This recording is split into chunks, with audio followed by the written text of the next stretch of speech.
Good evening, everyone, and welcome to chapter number 14, Corporation Tax. Corporation tax के majorly 3 chapters हैं, जिसमें एक अलग से चैप्टर बना हुआ है चार्जेबल गेन फॉर कंपनीज। तो वो चार्जेबल गेन हम सीजीटी के साथ पढ़ेंगे जब हम कैपिटल गेन्स पूरा पढ़ेंगे। अभी इन 3 चैप्टर्स पे हम एम्फेसिस ले करने वाले हैं। Approximately we'll take 2 classes for this. 2 classes means approximately 6 hours in 3 chapters को करने में। अभी यहां से चालू करते हैं चैप्टर नंबर 14 से, जहां पे हम बात करने वाले हैं कंपनीज की। सो यूके टैक्स के under companies is corporation. We do not say company limited और company private limited, we say it as corporation. अब कॉर्पोरेशन टैक्स में इस पर्टिकुलर चैप्टर में बहुत सारे कंटेंट्स हैं, बट ये कंटेंट्स हैं बड़े इजी। मतलब अगर हम ट्रेडिंग इनकम ऑफ इंडिविजुअल्स देखें, उससे कहीं इजी है corporation tax. That's the best part with this. सबसे पहली चीज हम देखेंगे tax residence of a company. ये मैंने इंडिविजुअल्स का अलग से रिकॉर्डिंग में देना है, इसलिए क्योंकि बहुत थ्योरेटिकल है, बहुत सारे दिनों की उलझन है इंडिविजुअल्स की टैक्स रेजिडेंसी में। लेकिन यहाँ पे tax residency of a company is pretty easy, बहुत ही आसान सी है। क्या है? एक सिंपल सा रूल है। किसी भी कंपनी को हम यूके रेजिडेंट कंपनी कब बोलते हैं? जब दोनों में से कोई भी सिचुएशन या कंडीशन सेटिस्फाई हो जाए। पहली condition, when the company is incorporated in UK. Company का इनकॉर्पोरेशन होता है, ध्यान, ये सबको पता है। Companies are incorporated. Yes. इनका फॉर्मेशन हम इनकॉर्पोरेशन बोलते हैं। दे आर नॉट फॉर्म्ड और we make a company, no, we incorporate a company. इनका इनकॉर्पोरेशन होता है। तो या तो कंपनी यूके में ही इनकॉर्पोरेटेड हो, या फिर दूसरी कंडीशन, अगर यूके में इनकॉर्पोरेटेड नहीं है, एटलीस्ट उसका मैनेजमेंट और कंट्रोल यूके में हो। यानी कि मेजर जो बोर्ड ऑफ डायरेक्टर्स हैं, who are decision making authority, they are UK based and they are controlling the company from UK. Simple ये 2 चीजें, अगर ये दोनों चीजें हैं, बात खत्म। Then it is UK company. अब यूके कंपनी हम बना क्यों रहे हैं? क्योंकि किसी भी कंपनी की रेजिडेंशियल स्टेटस डिसाइड करता है कि उसे हमें यूके में टैक्स पे करवाना है, कहीं और टैक्स पे करवाना है। दैट मीन्स एक यूके रेजिडेंट कंपनी दुनिया में कहीं भी कुछ भी कमाएगी, it will pay tax in UK. यही रूल इंडिविजुअल्स के साथ भी लगता है। Individuals who are resident in UK, वो वर्ल्ड वाइड कुछ भी कमाए, they have to pay taxes in UK. Same applies to companies. ठीक है, ये चीज समझ में आती है सबको? This is pretty easy. A resident UK company has to pay taxes on it's world wide income. India में कुछ कमाया, यूके में टैक्स पे कर दो। ऑस्ट्रेलिया में कुछ कमाया, यूके में टैक्स पे कर दो। दुबई से कुछ लाए, यूके में टैक्स पे कर दो। और अगर आप यूके रेजिडेंट नहीं हो, तो फिर आपकी टैक्सेबिलिटी अलग तरीके से होगी। ठीक है, इसके ऊपर एक, हाँ जी बोलो। मैनेज और ये कंट्रोल मतलब गाइस, 1 मिनट, एक एक करके बोलो। And if you are not speaking, please keep yourself on mute. हाँ जी बोलो। हाँ ma'am, suppose the company is UK company and it earns in Australia, so shouldn't it be paying it for Australia also? Yes, so double taxation avoidance agreement will be seen कि वो individual कहाँ tax पे करेगा। Yes, majorly अगर तो the same rule applies for companies also? Yes, yes, yes. अच्छा, okay, okay. So double taxation avoidance agreements companies के लिए ही ज्यादा होता है। ओके, अच्छा, okay, okay, because they are making वो फर्स्ट चैप्टर में पढ़े थे ना ma'am. They are making major business. ठीक है, अच्छा, ओके मैम। चलो अब देखते हैं इसके एक इलस्ट्रेशन को देखते हैं। कैपलिन का स्टडी टेक्स्ट का इलस्ट्रेशन है ये। X limited is incorporated in the UK. यहीं तक मुझे पढ़ के बताओ कि कौन सी कंपनी यूके रेजिडेंट है। X limited is a UK resident और not? Yes, ma'am. Yes, ma'am. Incorporated because directors कहाँ मिलते हैं, मुझे कोई मतलब नहीं है। इनकॉर्पोरेटेड इन यूके है, बात खत्म। Correct. Second company Y limited is incorporated overseas. यानी अब मुझे देखना पड़ेगा कि सेंट्रली मैनेज्ड कहाँ से, मैनेजमेंट एंड कंट्रोल का है। Directors hold frequent board meetings in UK which is where the directors are based. क्या बोलते हो? UK company. Yes, ma'am. Resident UK residents. So UK resident. Why? The central management is there in UK. Next, Z Limited is incorporated overseas. The directors hold weekly meetings overseas but have quarterly meetings in the UK because this is where the non-executive directors are based.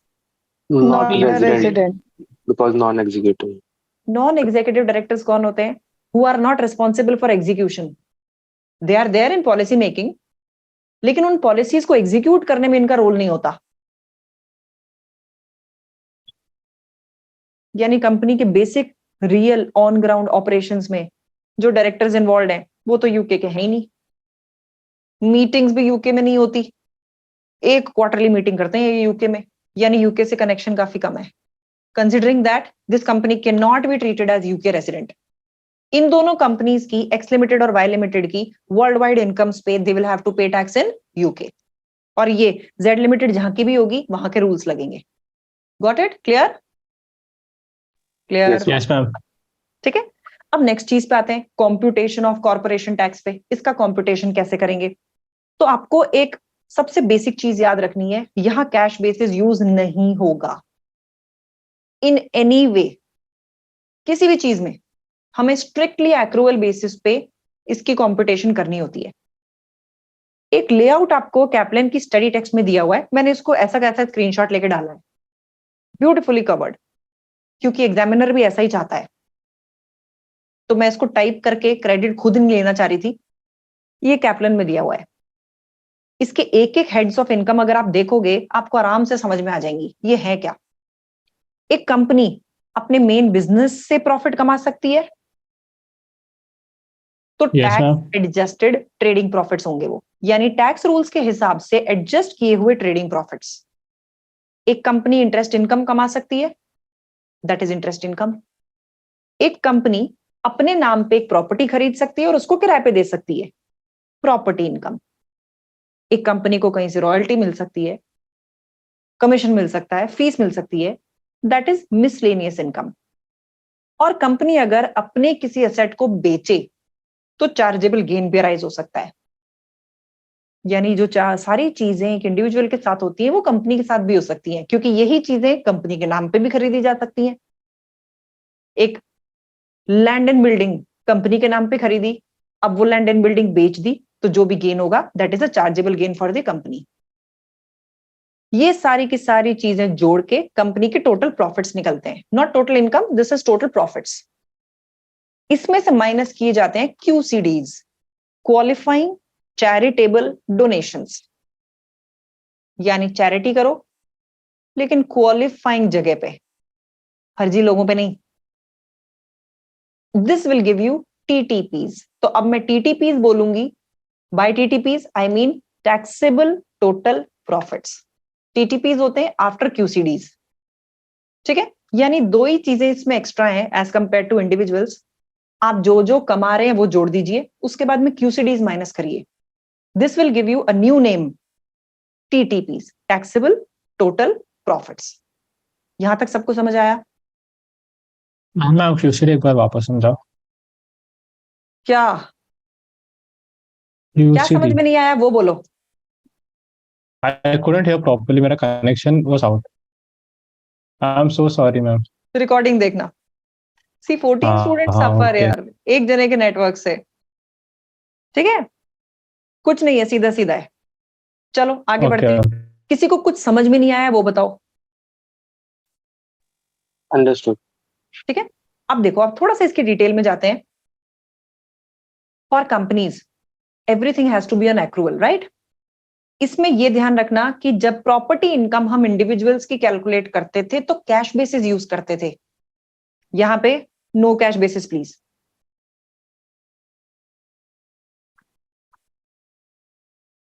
सब कुछ accrual basis पे. इसमें cash basis पे कोई income calculate नहीं करनी, number 1. Number 2, थोड़ा सा डिटेल में क्यूसीडीज को देखते हैं. क्यूसीडी आपकी इनकम नहीं है जो आप एक्रूअल बेसिस पे करेंगे. डिपार्टमेंट कभी भी कोई आइटम जब माइनस करता है ना इनकम में से, वो एक्रूअल बेसिस पे नहीं करता. वो कहता है तुम पे करो तो ही माइनस करूंगा. मतलब तुम ये बोल दो मैं चैरिटी करूंगा, चैरिटी ड्यू है. अब चैरिटी ड्यू कैसे होती है? Charity has to be paid. तो ये जो चैरिटेबल डोनेशंस हैं ये पेड बेसिस पे दिए जाते हैं. दूसरी चीज, लेट्स सपोज टोटल प्रॉफिट्स हैं 1 लाख पाउंड्स के, इसमें से चैरिटी हमने दे दी 1,50,000 पाउंड्स की।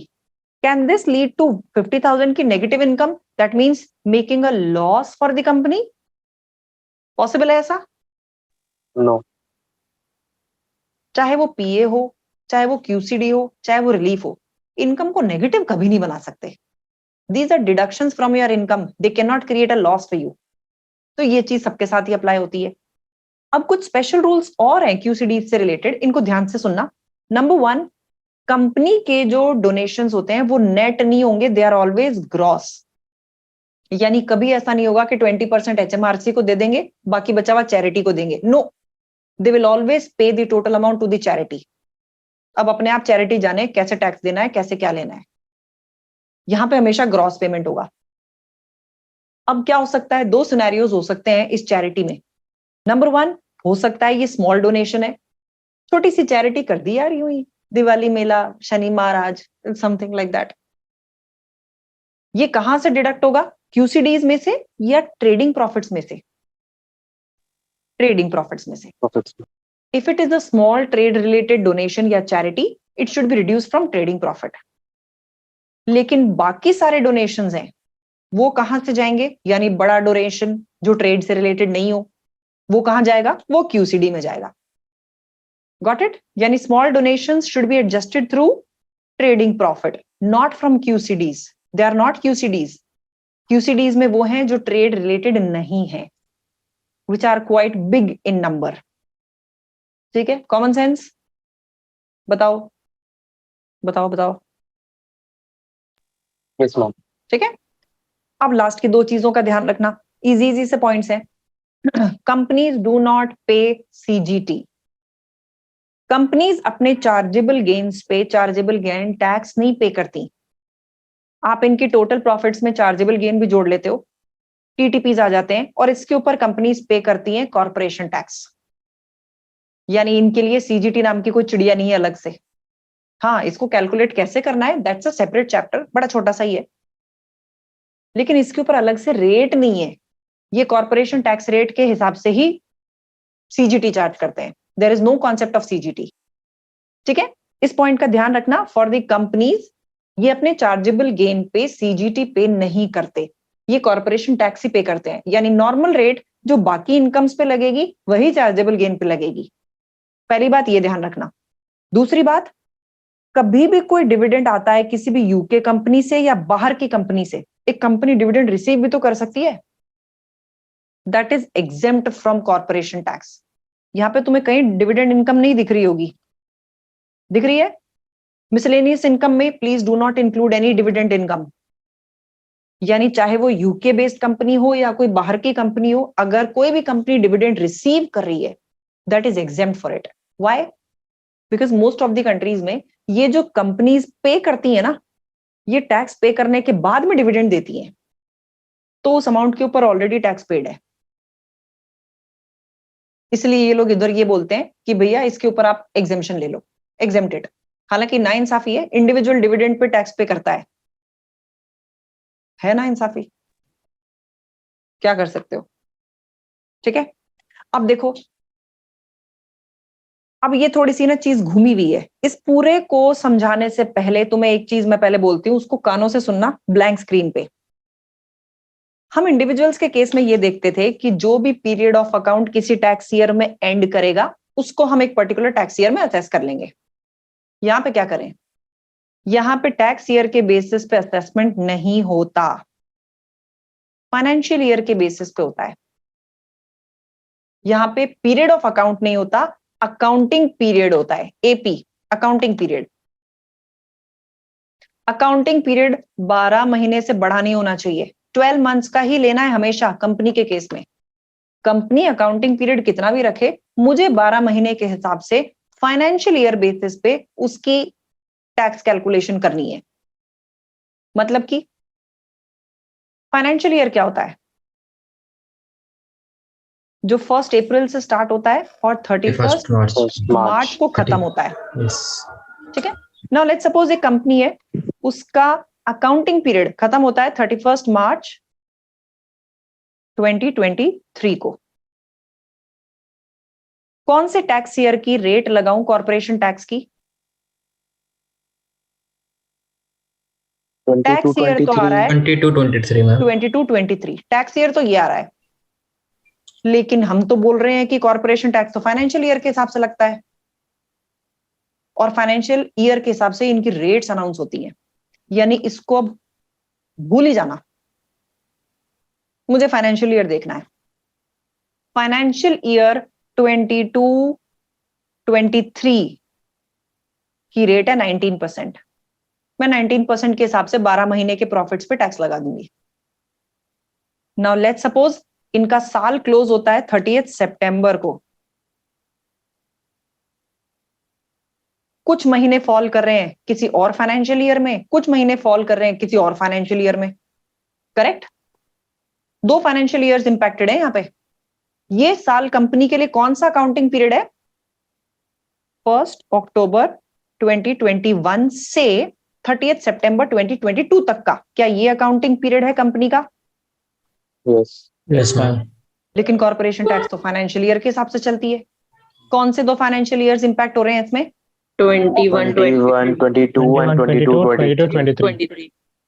तो financial year 21, 22 and And 22, financial 23, year 22, 23। 23.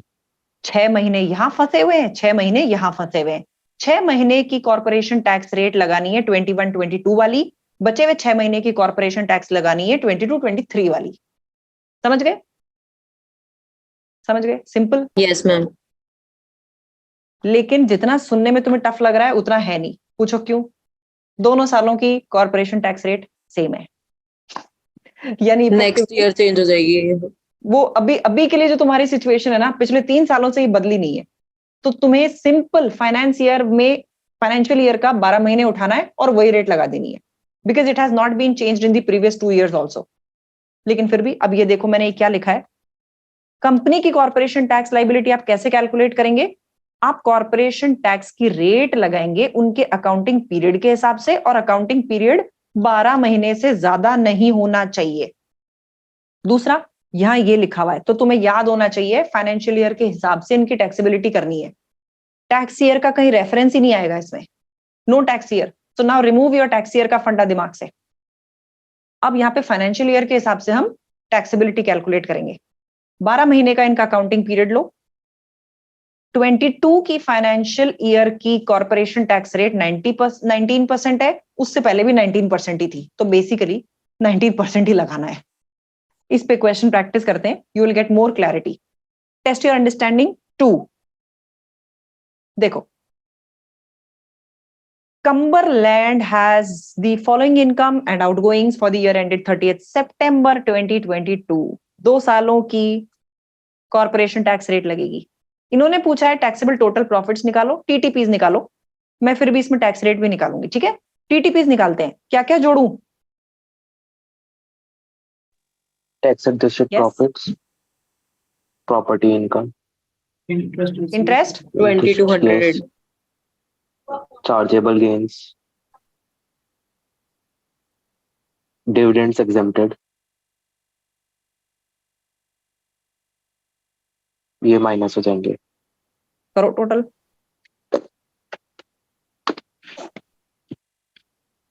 $88,000।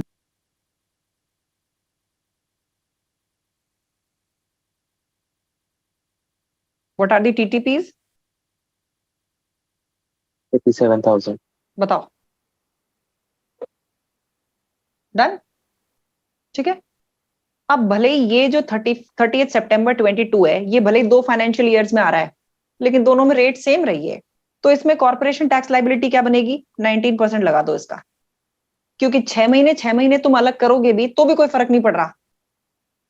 कैसे फर्क नहीं पड़ रहा? पहले 6 महीने की भी रेट 19% ही है, दूसरे की भी 19% ही है, अलग करके तुम फोड़ क्या लोगे? तो नेट शेल में लेना 12 महीने का, 19% लगा देना। That's the corporation tax liability for the company.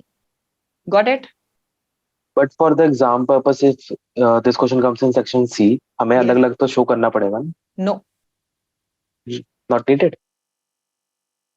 आपके टैक्स रूल्स खुद ही बोल रहे हैं कि because the rate hasn't changed, so effectively 19% is the rate which you have to apply. चाहो तो वन लाइनर लिख लेना, बट एग्जामिनर भी नहीं लिख रहा उसमें. ठीक है, चलो अब जैसे ये देखते हैं. Z Limited has now TTPs are given to you. Taxable total profits दे रखे हैं, ट्रेडिंग प्रॉफिट्स नहीं है ये, टोटल प्रॉफिट्स है, आफ्टर QCD होते हैं ये. 148,000 पाउंड्स के, ईयर एंडिंग 31 मार्च 2023. कॉर्पोरेशन टैक्स लाइबिलिटी कर दो कैलकुलेट जरा जल्दी से. 28120. 28120 मैम. यस. ठीक है, समझ गए. 31 मार्च का ही पीरियड है, 31 मार्च को ही एंड हो रहा है. 19% लगाओ, बात खत्म. फाइनेंशियल ईयर मैंने कौन सा अप्लाई किया?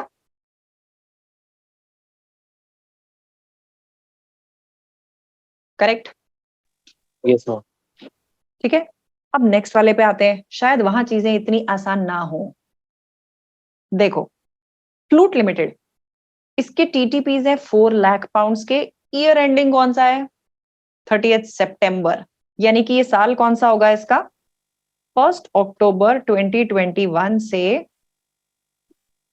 30 सितंबर 2022 का साल रहा होगा. Which 2 financial years are impacted here? 21-22 and 22-23. Yes. दोनों में टैक्स रेट्स बोलो.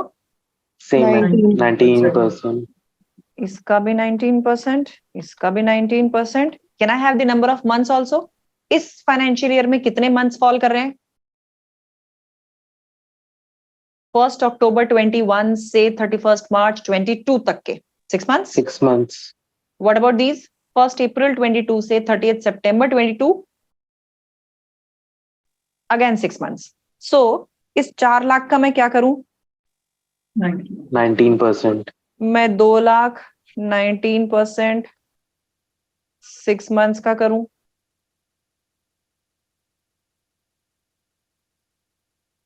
टाइम वेस्ट हो जाएगा फालतू में. ठीक है, यानी नट शेल में the rate of tax is 19% for both years. Therefore, liability can be calculated by simply applying 19% to it. आपके एग्जामिनर्स ने खुद ने बोल दिया. That means what am I supposed to do? Directly 4 lakh पे 19%. 19%. और ये पिछले 3 सालों का बताने का पर्पज ये था. It has not changed since last 3 years. So there is no need to bifurcate in the number of periods. लेकिन आपको ये बताना इसलिए जरूरी है, वहां पे हम टैक्स ईयर के हिसाब से करते हैं, यहाँ पे हम फाइनेंशियल ईयर के हिसाब से करते हैं. एग्जैक्ट फाइनेंशियल ईयर में जो रेट ऑफ टैक्स चल रही है वो रेट ऑफ टैक्स के हिसाब से हम करेंगे. नेक्स्ट ईयर बदल जाएगी तो सिचुएशन बदल जाएगी फिर. समझे? Clear? Clear ma'am. Clear, easy है ना? यस. चलो नेक्स्ट. अब आते हैं जनरल अलाउंसेस, यानी जब हम इसकी टैक्स एडजस्टेड ट्रेडिंग प्रॉफिट्स निकालेंगे कंपनी के तो क्या क्या माइनस कर सकते हैं. ये सेम वही है जो हम इंडिविजुअल्स के लिए करते हैं, इसलिए मैंने ऊपर लिख दिया है these are all the same as individuals. फटाफट से एक बार रीड कर लो इनको सबको जल्दी से.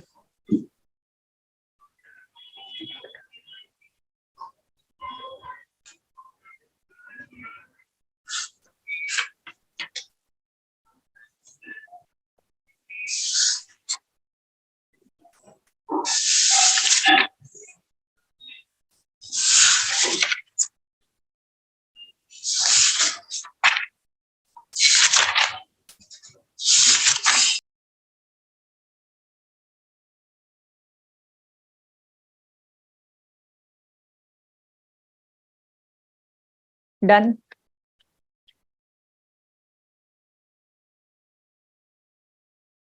Done done done done. ये adjust for gift to customers, ये गिफ्ट टू एम्प्लॉइज ही तो ओनली अलाउड होते थे, है ना? तो एडजस्टमेंट का मतलब ये नहीं है कि अलाउ करने हैं. अच्छा, एडजस्ट करो, adjustment को. यानी कि गिफ्ट टू कस्टमर्स का जो रूल वहां लगता था सेम यहां लगाओ. इसलिए मैंने सब अच्छा. जगह एडजस्ट एडजस्ट एडजस्ट लिखा है. एडजस्ट, ठीक है? एडजस्ट एडजस्ट एडजस्ट मतलब वही वाले रूल्स लगाओ. कार्स के लिए भी हाई एमिशन कार्स के लिए वही रेट लगेगा. मैम ये एडजस्ट फॉर प्रॉफिट और losses on disposal of capital items. अगर आपने प्रॉफिट जोड़ा हुआ है नेट प्रॉफिट में उसको हटा दो, अगर आपने लॉस माइनस किया रहा था उसको तो add ऐड back. बैक कर दो. Okay. हाई एमिशन कार्स पे लीज जो होती थी उस पे क्या एडजस्टमेंट करते थे हम ट्रेडिंग इनकम में? 15% disallow. Exactly 15% of the lease rental is disallowed. ठीक है, यहां एडजस्ट इसलिए लिखा हुआ है, कई बच्चे इसमें 85% अलाउ कर देते हैं। तो what ever way the point is 15% disallow करना है, आप जैसे भी करना चाहो। ठीक है, okay. And ma'am, why do we add back charitable donations? These? Yep. Because these are to be adjusted under QCDs. If they are small and local, then you can reduce them. Okay. Remember the previous slide? Yep.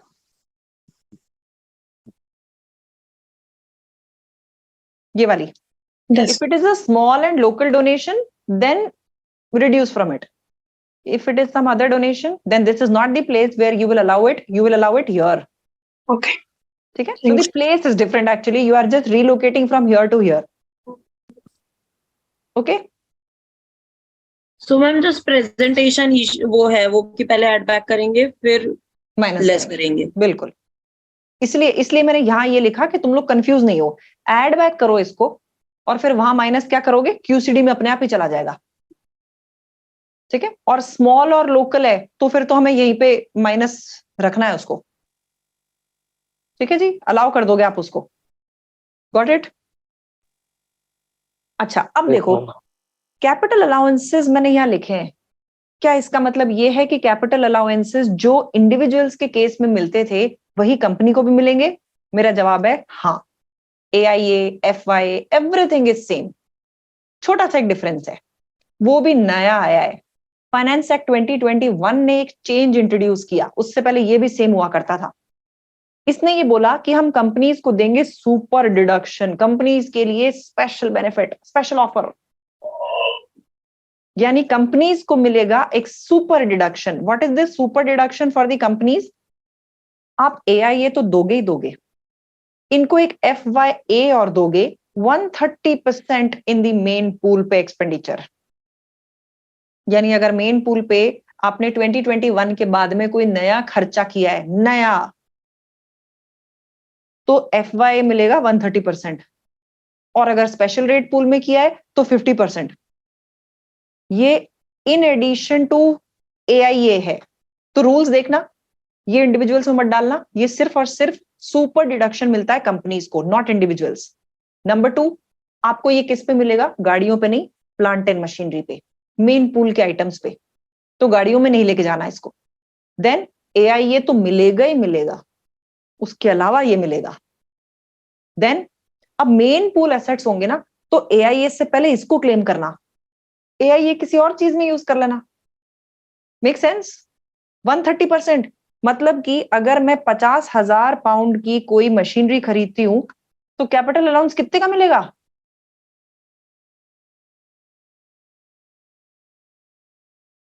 करना जरा इसका 130%, 65,000 का। The allowance will be of 65,000। 50,000 का खर्चा करिए, capital allowance 65,000 का claim कर लीजिए। समझ रहे हो क्या गणित है? For the companies you start investing in new plant and machinery. UK में बहुत ड्रास्टिक प्लांट एंड मशीनरी और टेक्नोलॉजी अपडेशन हुई है, उसकी वजह से ये बेनिफिट दिया जा रहा है कि अगर पुराना यूज कर रहे हो, स्टॉप यूजिंग इट, नई मशीनरी ले लो, और पहले ही साल में, फर्स्ट ईयर में ही 130% उसमें क्लेम कर लो। याद रखोगे इस बात को? AIA तो मिलेगा ही मिलेगा, ये भी मिलेगा। समझ गए? बोलो। Yes ma'am. ठीक है, अब आते हैं ये 50% स्पेशल रेट पूल की तरफ। ये जो मेन पूल है उसमें तो पहले 130% क्लेम करना, AIA को बाद में डालना, लेकिन यहां तो पूरा का पूरा स्पेशल रेट पूल वाले आइटम का डिडक्शन मिल नहीं रहा, तो इसके ऊपर पहले AIA यूज करना, फिर जो बचा हुआ है उसके ऊपर लगाना सुपर डिडक्शन। मतलब कि लेट्स सपोज ये 50,000 पाउंड्स की मशीनरी स्पेशल रेट पूल में जा रही है, मैं इसमें पहले तो AIA लगा देती हूं। लेट्स सपोज AIA लगा 20,000 का, इस मशीनरी की वैल्यू कितनी रह गई? अब 30 रह गई। इस 30 में से अब सुपर डिडक्शन दे दो, कितना 15,000 का, ये कितनी बचेगी अब 15,000, इसके ऊपर WDA कितना लगाओगे 9%, 6%. 6%, बाकी सब सो गए क्या, समझ नहीं गए कैसे लगेगा। नटशेल में ध्यान रखने की चीज क्या क्या है इसमें, कंपनीज को कैपिटल अलाउंसेस में एक स्पेशल डिडक्शन मिलता है जिसका नाम है सुपर डिडक्शन। मेन पूल वाले आइटम्स पे 130% पहले ही साल में, स्पेशल रेट पूल आइटम्स पे 50% पहले ही साल में। ध्यान क्या रखना है, मेन पूल वाले में AIA पहले यूज मत करो, इस 130% से असेट खत्म हो जाएगा, AIA क्यों बर्बाद कर रहे हो। लेकिन स्पेशल रेट पूल में सुपर डिडक्शन से खत्म नहीं होगा असेट, तो इसके ऊपर पहले AIA लगाओ फिर सुपर डिडक्शन दो। समझे बात को, लॉजिकल है ये तो वैसे भी यार, यहां जब असेट अपने आप ही खत्म हो जाएगा इससे 130 से, तो AIA क्यों बर्बाद कर रहे हो, यहां नहीं खत्म होगा, इसमें पहले AIA यूज कर लो, बचे हुए में 50% लगाना। समझ गए, समझ गए। Yes. पता चलेगा अभी कैसे। Spritz Limited has an accounting reference date of 31st March. 31st March का ही पीरियड इनका। During the year ended, they purchased a new fixed machinery for 50 lakh pounds. नए साल में परचेज करिए,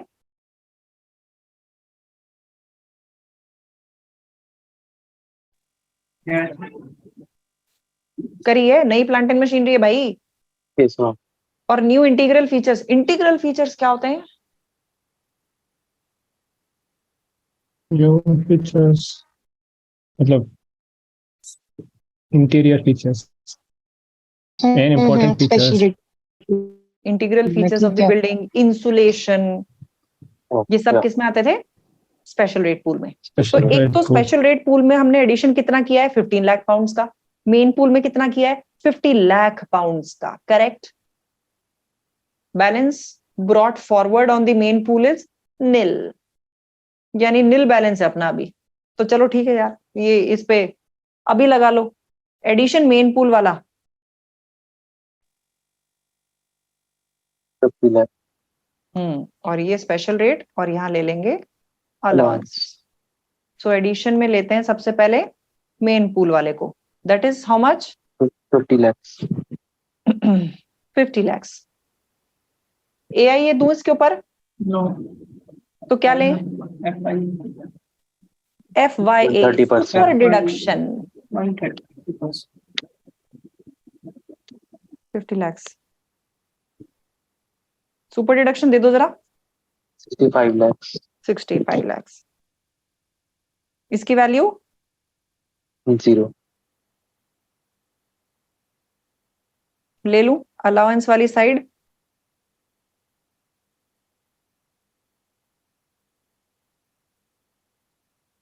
बताओ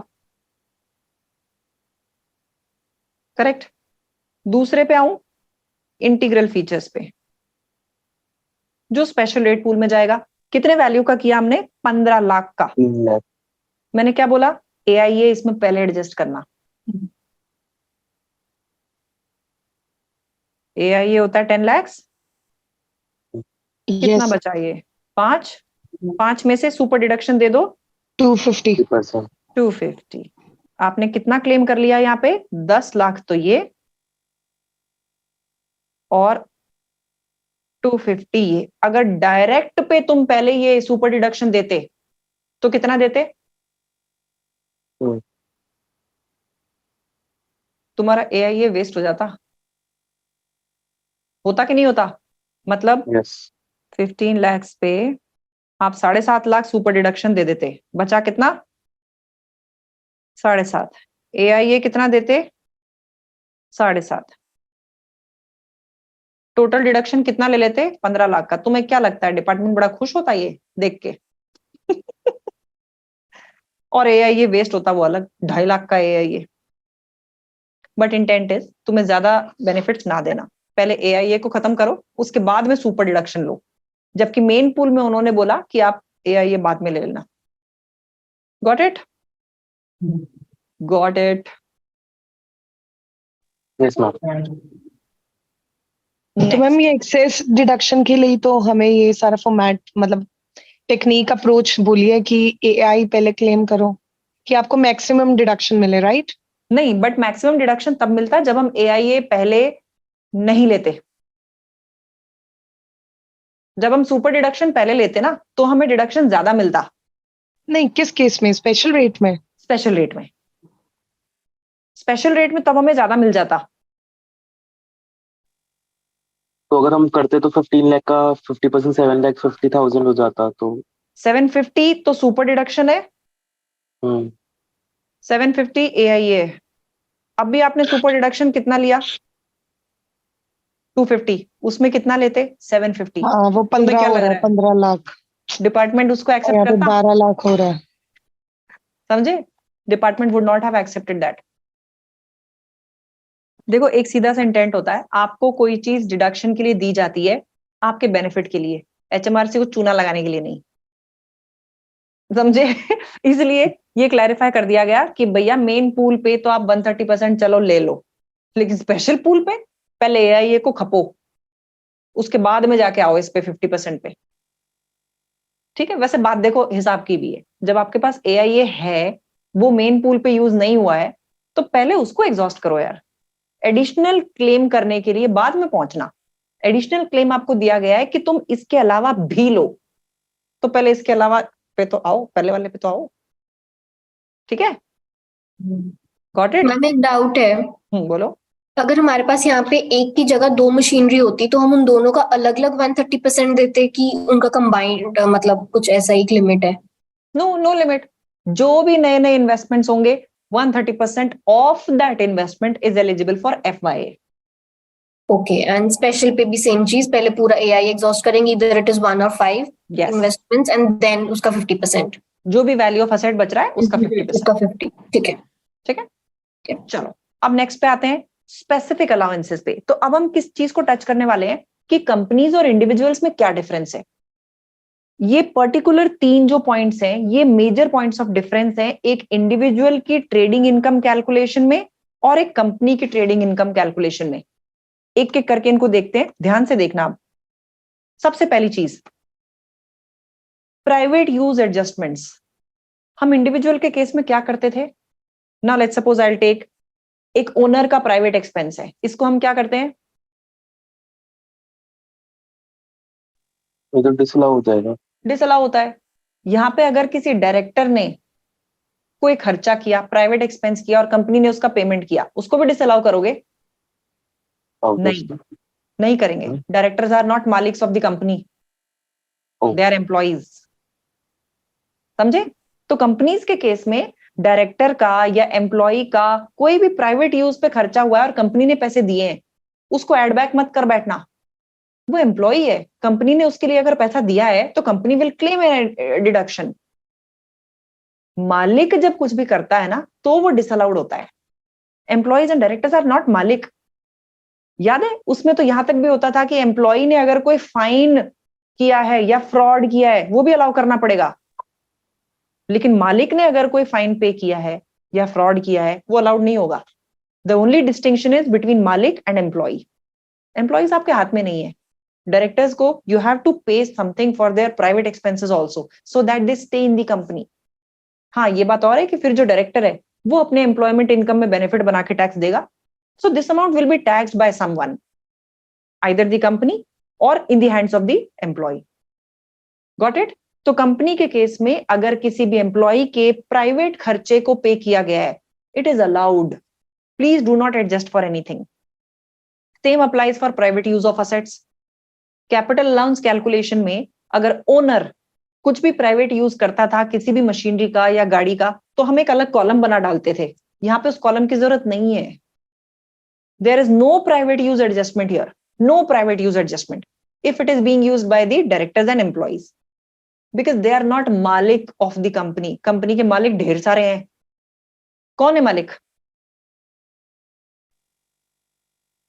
कंपनी के मालिक कौन होते हैं?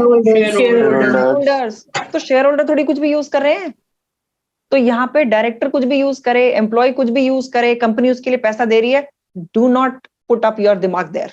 अलाउ करो जो भी हो रहा है, ठीक है, got it, Yes, ma'am. Got it. Next, अब इंटरेस्ट पेबल और इंटरेस्ट रिसीवेबल पे लोन रिलेशनशिप रूल्स चलेंगे, वो क्या होंगे वो भी देखेंगे। Next, dividends paid by a company, dividend received is exempt, dividend paid should be allowed? No, No. this is being given to the maliks, और मालिक को जो भी देते हैं वो क्या होता है, अप्रोप्रिएशन। इसका फंडा वही है, चाहे प्रॉफिट का शेयर मालिक को दो, चाहे डिविडेंड मालिकों को दो, it will not be allowed. Why? Because this is an appropriation. और चौथी चीज, कैपिटल अलाउंसेस, सब कुछ सेम है, सब कुछ सेम है, सुपर डिडक्शन का ध्यान रखना और प्राइवेट यूज एडजस्टमेंट का ध्यान रखना, बाकी everything is same. Main pool, special pool 18%, 6%, AIA, FYA, everything, ठीक है, क्लियर है? इन चारों को एक बार रीड कर लो फटाफट से। लोन रिलेशनशिप रूल्स आगे आएंगे।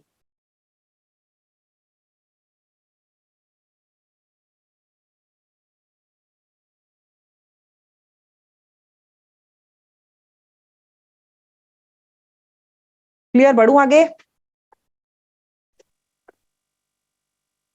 बढ़ू आगे, Yes, ma'am. चलो लोन रिलेशनशिप रूल्स पे आते हैं। देखो बड़ा सिंपल सी चीज है इनकी। इन्होंने सिंपल ये बोला, एक तो अक्रूवल बेसिस फॉलो करो सारे इंटरेस्ट पे। अब अगर आप इंटरेस्ट पे करते हो तो सबसे पहली चीज ये देखो कि जो इंटरेस्ट पेमेंट हो रहा है वो ट्रेड पर्पस के लिए है या नॉन ट्रेड पर्पस के लिए है। अगर वो ट्रेड पर्पस के लिए है तो ट्रेडिंग प्रॉफिट से एडजस्ट करो, और अगर ट्रेड पर्पस के लिए नहीं है तो कहां से एडजस्ट करो, इंटरेस्ट इनकम से। बस ये ध्यान रखना, सिर्फ और सिर्फ ट्रेड रिलेटेड इंटरेस्ट, चाहे वो आ रहा हो चाहे वो जा रहा हो, it should be adjusted from trading profits. इसके अलावा वाले सारे के सारे इंटरेस्ट, नॉन ट्रेडिंग इंटरेस्ट, चाहे वो रिसीव हो रहे हैं चाहे वो पे हो रहे हैं, these are to be adjusted through interest income, ठीक है? इसका एड्रेस ध्यान रखना, नॉन ट्रेडिंग पर्पस के लिए इंटरेस्ट इंटरेस्ट इनकम में जाएगा, नॉट ट्रेडिंग इनकम में। Got it? अरे गॉट इट, ओके। अच्छा अब आ जाओ इंटरेस्ट इनकम रिसीव्ड पे। एक बात बताओ, किसी भी कंपनी के लिए, लेट्स सपोज वो जूते बनाती है, उसकी इंटरेस्ट इनकम हो रही है, is it trade related? No. Company furniture बनाती हो तो? नो, कंपनी घर Not बनाती the हो तो? sole business, no? No, any company cannot have a business of earning interest until and unless it's a financing company. तो ये जो फाइनेंस, ये जो आपको इंटरेस्ट इनकम मिलेगी ना, ये तकरीबन केसेस में ये नॉन ट्रेड ही होगी। ये ट्रेड इनकम तभी बनेगी जब आप एक फाइनेंस कंपनी की बात कर रहे हैं, आप मुथूट फाइनेंस की, आप HDFC की बात कर रहे हैं, आप बार्कलेज की बात कर रहे हैं, आप HSBC की बात कर रहे हैं, वो उसकी हम बात ही नहीं करेंगे, ठीक है? तो अगर क्वेश्चन कुछ नहीं बोलता है, please assume that the interest income is non trade income. इसको कहां लेके जाना है, ट्रेडिंग प्रॉफिट से निकालना है और इंटरेस्ट इनकम में डालना है, सिंपल। क्योंकि ये ट्रेडिंग प्रॉफिट में जोड़ के बैठे होंगे, P&L में जोड़ के बैठे होंगे, वहां से निकालो और ट्रेड इंटरेस्ट इनकम में डाल दो, यानी ट्रेडिंग इनकम से निकल के ये कहां पहुंचेगी, इंटरेस्ट इनकम में। Got it? ये कुछ कुछ कैश फ्लो जैसा होता है, अगर वहां पे भी कोई इनकम होती है, इंटरेस्ट इनकम अर्न्ड, तो आप ऑपरेटिंग एक्टिविटीज से उसको निकालते हैं और कहां डालते हैं, इन्वेस्टिंग एक्टिविटीज में। याद आया कुछ? Yes, ma'am. Same to same चीज है, सेम फंडा है यहाँ पे भी। जो ट्रेड रिलेटेड है वो ऑपरेटिंग में है, यानी ट्रेडिंग इनकम में।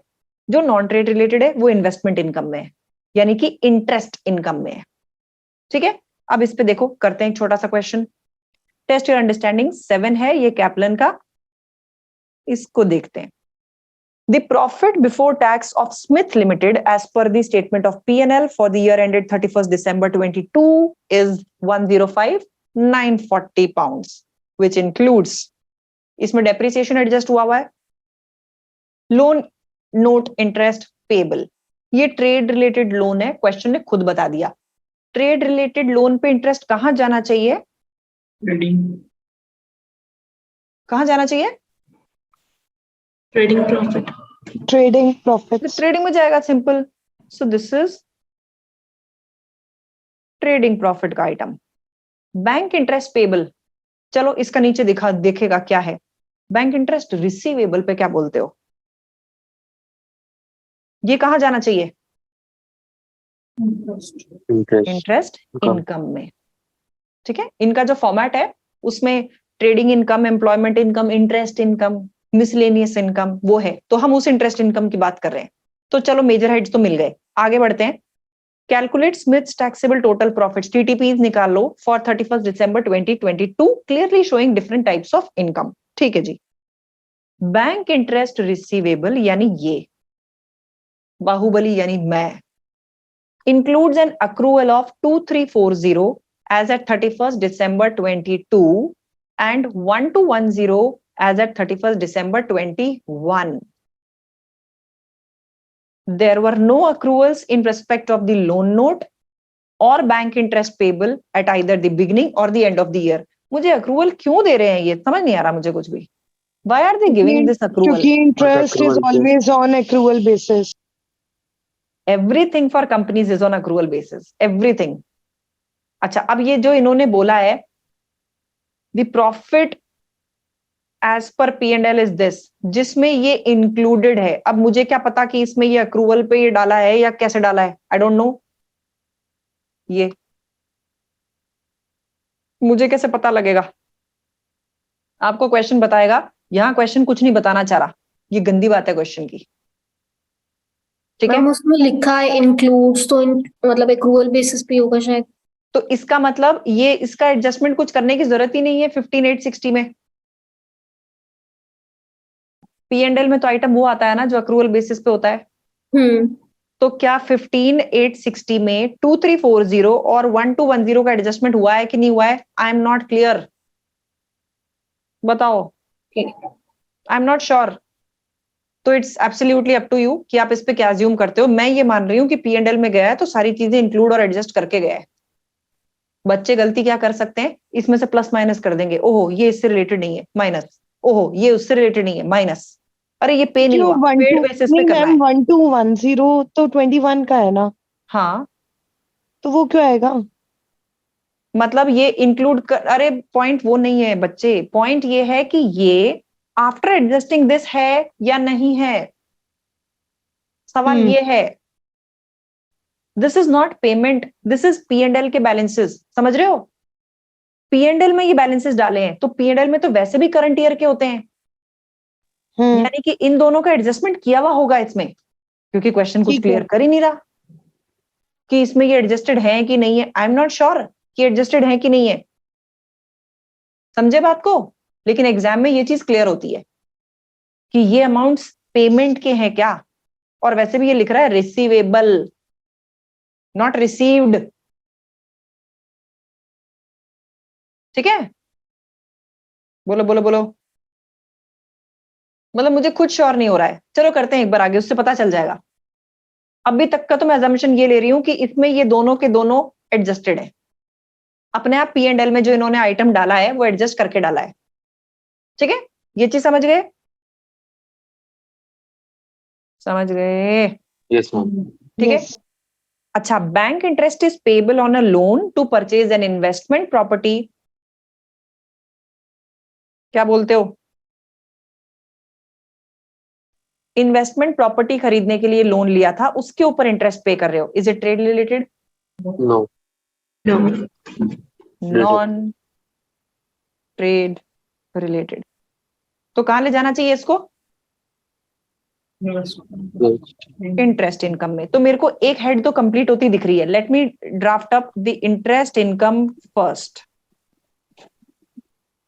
इंटरेस्ट इनकम हेड के अंडर एक मेरे पास पैसा आ रहा है रिसीवेबल 15860 का, और एक मेरे को देना है।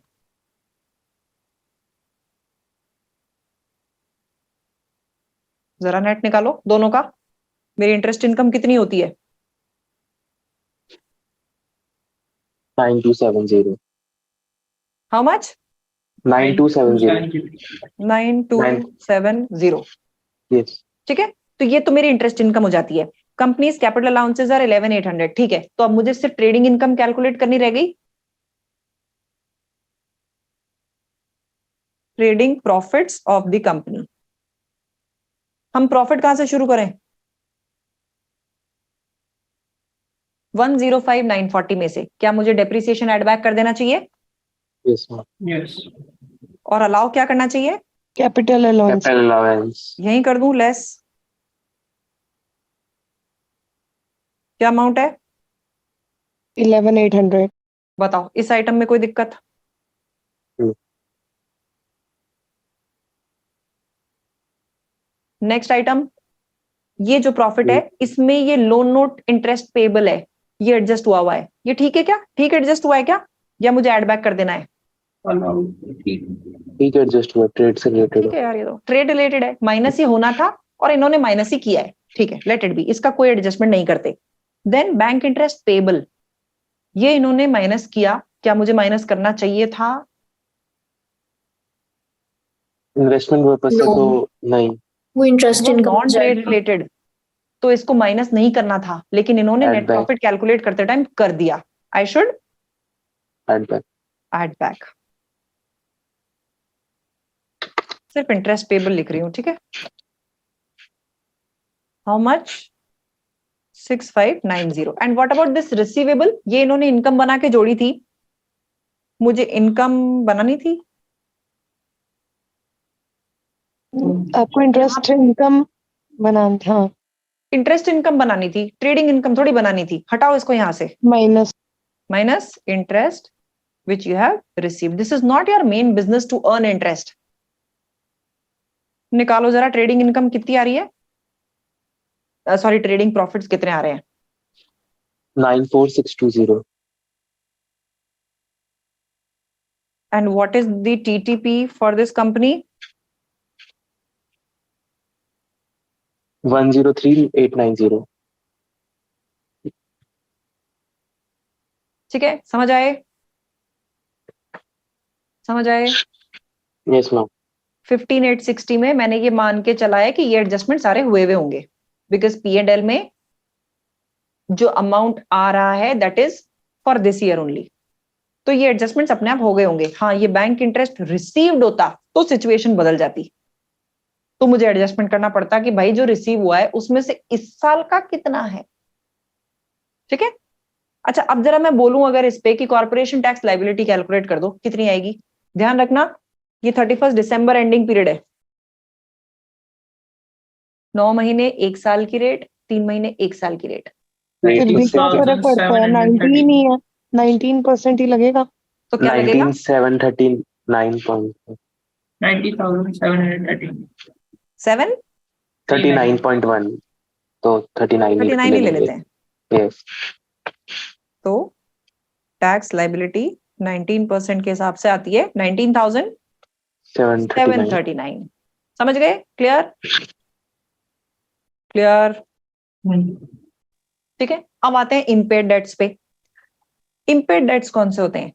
Bad debts basically. तो बैड डेट्स हो सकते हैं ट्रेड डेट्स या फिर नॉन ट्रेड डेट्स। आप कई लोगों को उधार देते हैं in the course of business कि भाई प्रोडक्ट की सेल हुई, ठीक है 2 महीने बाद में पैसे दे देना, that is normal course of business. But there are some other types of debts also which a company gives. For example employee को दे दिया, किसी जानकार को दे दिया, डायरेक्टर को दे दिया, डायरेक्टर की बीवी को दे दिया, whatever, that is non trade related debt. अगर ट्रेड डेट है और उसमें बैड डेट्स हो गए तो अलाउड है कि नहीं है? अलाउड है यार। और अगर ये बैड डेट्स रिकवर्ड हैं तो ट्रेडिंग इनकम बना दो, सिंपल। अगर ट्रेड डेट है वो बैड डेट हो जाता है तो उसको अलाउ कर दो, यानी कि नेट प्रॉफिट में वो माइनस होना चाहिए नेट प्रॉफिट कैलकुलेशन में। और अगर ये बैड डेट्स जो राइट ऑफ हुए थे ये रिकवर हो जाते हैं तो क्या करो? नेट प्रॉफिट में जोड़ दो, यानी ट्रेडिंग प्रॉफिट में जोड़ दो। करेक्ट? बताओ इसमें कोई डाउट? नो। ठीक है, अब अगर नॉन ट्रेड डेट है तो मैं सिंपल बोलूंगी ये भी इंटरेस्ट इनकम से एडजस्ट होगा। अब तुम सोचोगे मैम डेट्स को इंटरेस्ट इनकम में कहां घुसा रहे हो? घुसाया है इन्होंने यार, इन्होंने बोला है इंटरेस्ट इनकम में डालो। अगर कोई भी नॉन ट्रेड डेट पे बैड डेट्स हो गए तो वो खर्चे की तरह कहां से अलाउ किए जाएंगे? इंटरेस्ट इनकम से। और बाद में अगर ये कोई भी रिकवरी होती है तो कहां जुड़ेगा? इंटरेस्ट इनकम में। यानी कि आपको नॉन ट्रेड डेट से रिलेटेड जो भी हो रहा है वो इंटरेस्ट इनकम से एडजस्ट करना है। तो यहां पे आप क्या करोगे? आपने अगर बैड डेट्स बुक कर लिए हैं, नेट प्रॉफिट में से माइनस कर दिए ये नॉन ट्रेड वाले बैड डेट्स, तो क्या करो? पहले तो एड बैक करो और माइनस कहां करोगे? इंटरेस्ट इनकम में। यानी ट्रेडिंग प्रॉफिट में तो एड बैक करो, इंटरेस्ट इनकम में माइनस करो, because they are non trade related. और आपने नेट प्रॉफिट कैलकुलेट करते टाइम इनको माइनस कर दिया, अब वापस रिवर्स करो और माइनस कहां करो? इंटरेस्ट इनकम में। बहुत इंपॉर्टेंट चीज है ये, क्योंकि इंटरेस्ट तो पहुंच जाता है इंटरेस्ट इनकम में, लेकिन बैड डेट्स भी इंटरेस्ट इनकम में जाते हैं। समझे? समझ आई बात? Yes ma'am. ठीक है। अब प्री ट्रेडिंग एक्सपेंडिचर यानी बिजनेस चालू होने से पहले का एक्सपेंडिचर, ये इंडिविजुअल्स को अलाउड होता था। क्या प्रोविजन था उससे related? Because it is necessary for 7 साल the से business, पहले, नहीं है। like 7 साल से तो- पहले वाले सारे यहाँ अलाउ पे सेम है, सेम टू सेम। 7 साल से पहले वाले अलाउड होंगे किस साल में? जब आपकी कंपनी चालू हुई। अगर कोई कैपिटल एक्सपेंडिचर हुआ है वो कैसे अलाउड होगा? जिस दिन कंपनी चालू होगी उस दिन से इस पे कैपिटल अलाउंस कैलकुलेट करना चालू कर दो। Same to same. ठीक है, इसमें कोई डिफरेंस नहीं है ट्रेडिंग में और कंपनी में। अब आगे बढ़ते हैं प्रॉपर्टी इनकम पे। एक कंपनी एक प्रॉपर्टी गेस्ट हाउस ले सकती है और उसको it can use it for commercial purposes, किसी भी बिल्डिंग में भी इन्वेस्टमेंट कर सकती है। तो ये जो प्रॉपर्टी इनकम आएगी इसके ऊपर क्या रूल्स लगेंगे? When it is earned by a company, one basic rule, cash basis पे करेंगे क्या इसको? नो, no accrual basis. Accrual basis पे। रूल नंबर 2, अगर इसके ऊपर कोई इंटरेस्ट पे होता है, यानी इस प्रॉपर्टी को खरीदने के लिए लोन लिया और उसके ऊपर इंटरेस्ट पे कर रहे हो, वो कहां जाएगा? इंटरेस्ट इनकम के अंडर, खर्चा बन के। ठीक है, नॉन ट्रेड रिलेटेड हो गया ना। आपका बिजनेस तो नहीं है घर खरीद खरीद के उस पे प्रॉपर्टी इनकम कमाना। Is this your business? No. That means इस घर को परचेज करने के लिए अगर कोई लोन लिया गया है, that is a non trade related loan. उसके ऊपर जो भी इंटरेस्ट पे होगा that is a non trade related interest. Where should you adjust it? Under interest income. Interest income में से माइनस करोगे। समझ गए? समझ गए? Yes ma'am. अब प्रॉपर्टी लॉसेस अगर हो जाएं तो क्या करोगे? तो कंपनी की प्रॉपर्टी लॉसेस में क्या होना है? सबसे पहले आप किससे सेट ऑफ करोगे?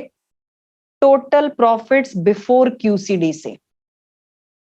क्यूसीडी से पहले वाले जो प्रॉफिट्स है ना, हम बाकियों में टोटल इनकम लेते थे, यहां पे हमें लेना है क्यूसीडी से पहले वाले टोटल प्रॉफिट्स। उनसे एडजस्ट कर लो। अगर एडजस्ट नहीं हुए तो फ्यूचर में ले जाओ। क्या पीछे ले जा सकते हैं? नो, पीछे नहीं ले जा सकते आप। और अगर आगे ले जा रहे हो तो फिर सिर्फ प्रॉपर्टी इनकम से ही उसको एडजस्ट करना, किसी और चीज से नहीं। समझ गए? समझे? Simple rules. ऐसा होता नहीं है कि कंपनी के प्रॉपर्टी बिजनेस पे लॉस हो रहा हो, पर चलो कोई नहीं। अच्छा, अभी हमने फर्स्ट 1-2 स्लाइड्स में ही पढ़ा था कि आपका जो अकाउंटिंग पीरियड है जिस पे आप टैक्स पे करोगे वो 12 महीने का होना चाहिए। लेकिन अगर कंपनी ने लंबा बना दिया तो Appropriate मतलब like स्प्लिट करो। यानी एक पहला अकाउंटिंग पीरियड 12 महीने का बनाओ, यानी जो भी आपका पीएनएल बना है ना टैक्स पर्पसेस से, उसको स्प्लिट कर दो। फाइनेंशियल रिकॉर्ड्स में नहीं, टैक्स पर्पसेस के लिए। एक कैलकुलेशन करो 12 महीने की, दूसरी कैलकुलेशन करो बचे हुए महीने की, और प्रोरेट करो। अब कुछ चीजें इसमें बाय रूल आपको कैपलन ने ये टेबल में दी हैं, लेकिन ये कॉमन सेंस से चलती हैं। कैपिटल अलाउंसेस कैसे करोगे? टाइम अपोर्शन कर दो। करेक्ट। लेट्स सपोज 16 मंथ्स का अकाउंटिंग पीरियड है किसी कंपनी का। मैं कैसे इसको स्प्लिट करूंगी? पहले 12 महीने फर्स्ट अकाउंटिंग पीरियड, बचे हुए 4 महीने नेक्स्ट सेकंड अकाउंटिंग पीरियड। इसने जो कैपिटल अलाउंसेस कैलकुलेट किए होंगे वो 16 मंथ्स के बेसिस पे किए होंगे। टाइम अपोर्शन कर दो। कैपिटल अलाउंस का amount divide by 16 into 12 divide by 16 into 4। Simple time apportion करो। ये क्लियर है? बोलो capital allowances.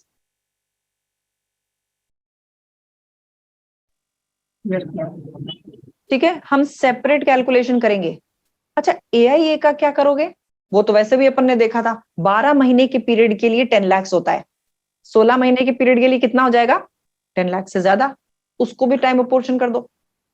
WDA time apportion कर दो।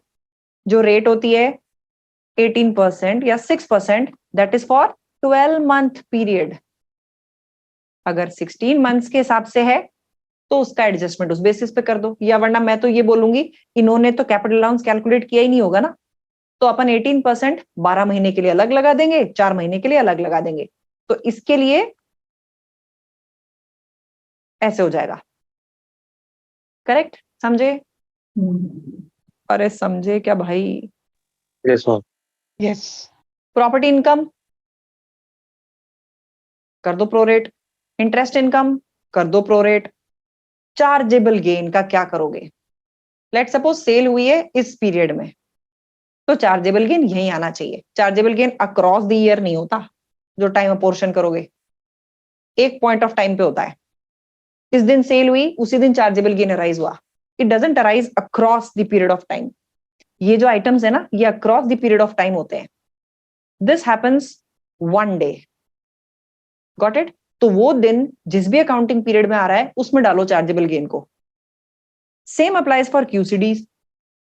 डोनेशन अक्रॉस द ईयर पे नहीं होते, एक डेट पे होते हैं। वो डेट जब भी आ रही है, जिस भी अकाउंटिंग पीरियड में आ रही है, उसमें डाल दो। क्लियर? Yes, ma'am. यस।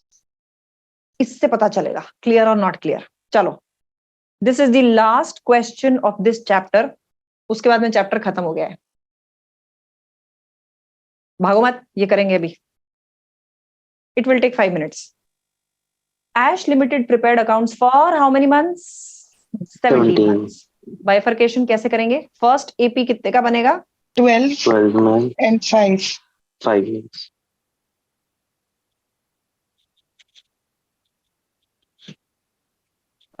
यार ये बेटर नहीं रहता एक्सेल पे?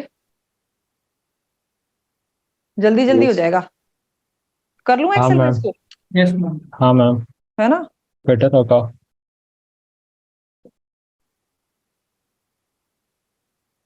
एक्सेल ओपन करती हूँ, ठीक है?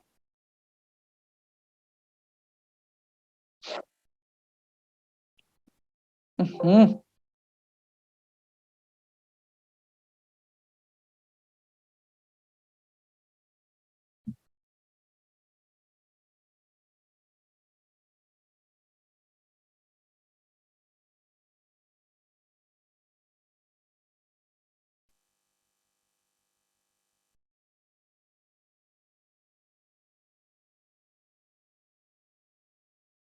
एक्सेल सामने आ गई।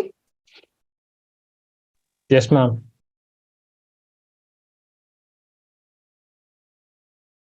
चलो,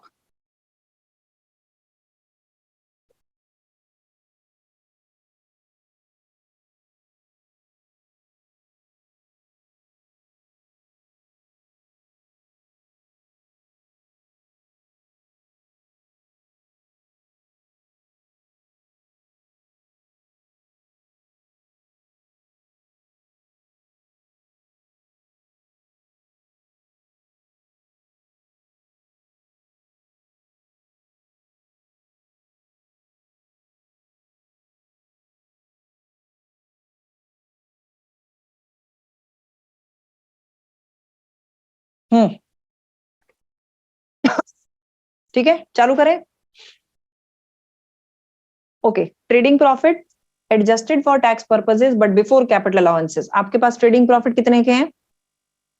19 19 lakh 49 49 614। 1949 614। 614. इसको मैं प्रोरेट करूंगी। कैसे करें? 12:5 में। 12 divided by 17 into 12. 17 into 12.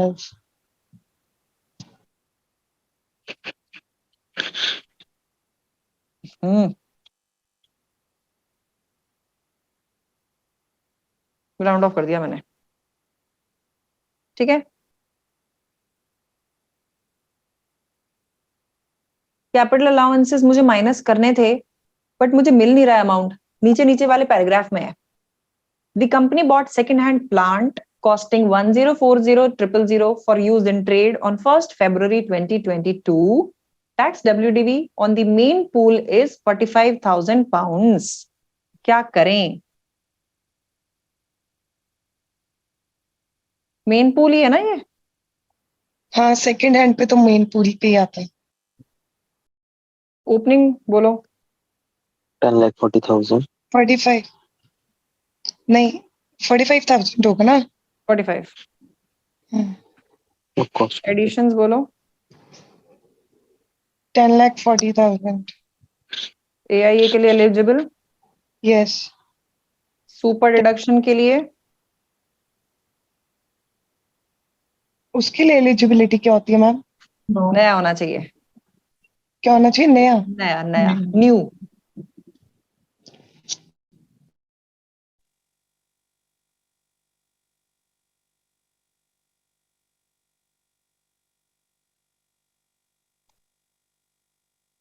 ठीक है, ठीक है। तो ये तो नया नहीं है, क्या करें?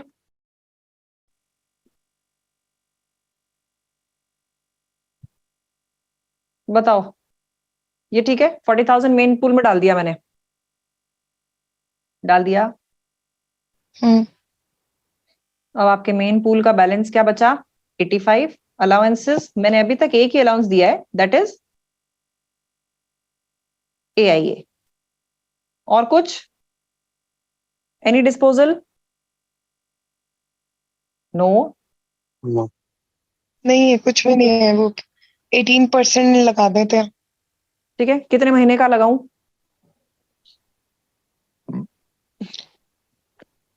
एक महीने का है। एक नहीं, महीने के लगेगा. For use it February. हाँ, श्योर? 1 फरवरी से लगेगा ना। माइनस में लेते हैं पहले, तो माइनस इंटू 18%, 15,300। 15,300 को मुझे प्रोरेट करना चाहिए क्या?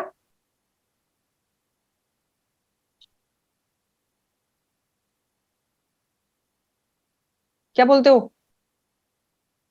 टोटल अमाउंट को प्रोरेट करेंगे, अलग अलग जगह मत करना। ओके, और कुछ? बस खत्म, बस खत्म। बैलेंसेस निकाल लो। ये मैम Closing? 15,300 जो आपने लिखा है वो 1 मंथ का ही लिखा है। नहीं, महीनों से अपन कभी भी टैक्स WDV नहीं देते हैं। ये हम प्रोरेट कब करेंगे? अब करेंगे जाके। ये जो 10, 15, 300 का अमाउंट है, दिस आई विल प्रोरेट। ठीक है, समझे? समझे? ठीक है, ठीक। क्योंकि ये 18 मंथ्स कितने महीनों का है? 12 महीने का। This rate 18% is for how many months? 12 months. तो मेरे पास ये तो भी 12 मंथ्स का है। 10,15,300 इज फॉर 12 मंथ्स और नॉट? जो AIA हो चाहे WDA हो, ये कितने महीने के लिए होती है रेट्स? 12 months. यानी अभी जो मैंने सारी कैलकुलेशन करी, ये कितने महीनों के लिए आई है? ये फर्स्ट, इसके लिए आई है ये। अभी 5 की तो निकालनी बाकी है। करेक्ट? करेक्ट। अब 5 महीने नेक्स्ट, उस पे लगाती हूं। चलो, लेस। अब नेक्स्ट ईयर का तो कुछ हिसाब किताब ही नहीं है, WDA देना है। What rate? वापस 18% लगा दो इसके ऊपर। 18% कितना आ रहा है? लेकिन अब for how many months should it be taken? 5 upon 12. 5, because after that you closed your books of accounts and 18% is for complete year। और मेरा दूसरा जो सेकंड AP आ रहा है वो 5 महीने का ही है। तो कैपिटल अलाउंस कितने महीने का चाहिए? 5 महीने का। क्लियर है ये बात सबको? बोलो। कैसे आदमी हताश हो जाए ऐसे नंबर देख के। ये तो 17 मंथ्स में इन टोटल आपने कितना कैपिटल अलाउंस थोक डाला, वो यहाँ पे टोटल लगा लो। लेकिन मुझे तो 5 महीने का चाहिए, तो 5228 में डायरेक्टली यहां से इसको अटैच कर सकती हूँ। ये मैंने अपने आप ही कैपिटल अलाउंस कैलकुलेशन को ही अलग अलग कैलकुलेट कर दिया, 12 महीने की अलग कैलकुलेशन, 5 महीने की अलग कैलकुलेशन। क्लियर? क्लियर? और कुछ है क्या? एक doubt आगे बैंक है। इंटरेस्ट है, हाँ बोलो बोलो। ये जो आपने सेकंड एपी ट्रेडिंग प्रॉफिट लिए 81,000 अमाउंट, ये कैसे लिए?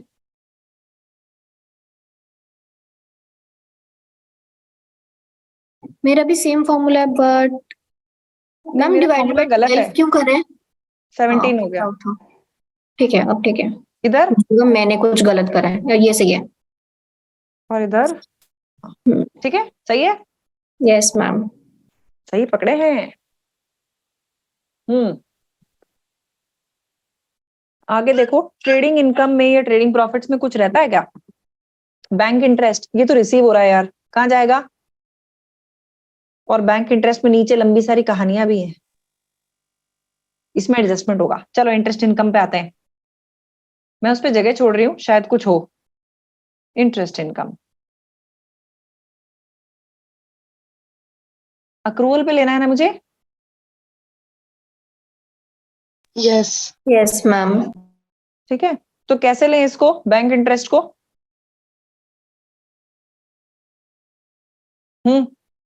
कैसे लूं? 12 महीने का अलग ले लो यार, 5 महीने का अलग ले लो। इन्होंने क्या बोला, बैंक इंटरेस्ट आपको रिसीव हुआ है 31 अगस्त 2022 को, जिसमें से अक्रूवल इन्होंने दिया है 1 जनवरी का था 7400, 31 दिसंबर का है 5600 और 31 मई का है 10540। एक बार जरा ये चेक करना, अच्छा 31 May is the closing date और 1 जनवरी 22 से क्या ये 17 महीने हो रहे हैं क्या? एक बार चेक करना। दिसंबर नहीं मैम 15 बन रहे हैं, सॉरी हाँ 17 बन रहे हैं। 17 बन रहे हैं क्या? Yes ma'am. नहीं यार 15 ही तो बन रहे हैं। नहीं 17। 17 बन रहे मैम, 5 महीने 22 के इस पूरे साल के 12 और इस 23 के 5, 5 17। तो 15 ही तो हुए। अच्छा 12 और 5 मैं भी पहले यही कर रही थी 10 और 5। चलो ठीक है, तो बन रहे हैं 17। अब इनको एडजस्ट करते हैं। बताओ जी क्या हो रहा है? आपको टोटल बैंक इंटरेस्ट कितना मिला? 1 अगस्त 22 को मिला है, यानी पहले 12 महीने में फॉल करने वाला मिला है ये, करेक्ट? करेक्ट है ना? तो मैं सबसे पहले तो यहां लिखती हूं इसको, कितना? 11,540। 540। अब इसमें से एडजस्टमेंट करते हैं, किस चीज की? अक्रूवल की। 1 जनवरी 2022 वाला जो 7400 होगा, ये तो पिछले साल को पर्टेन करता होगा ना? ये जो अमाउंट रिसीव हुआ है, इसमें से 7400 would have pertain to the previous periods, yes और no? I should remove it. कैसे पता चला? ये 1 जनवरी 22 को यहां आउटस्टैंडिंग दिख रहा है, पहले ही दिन आउटस्टैंडिंग कैसे हो सकता है? इसका मतलब पिछले पीरियड का आउटस्टैंडिंग है। तो इस बार जो मुझे अमाउंट मिला, इसमें से पक्का ही 7400 वाला अमाउंट होगा। पहले बैंक पिछला ही तो क्लियर करेगा। और 31 दिसंबर 22 को 5600 बकाया दिख रहा है,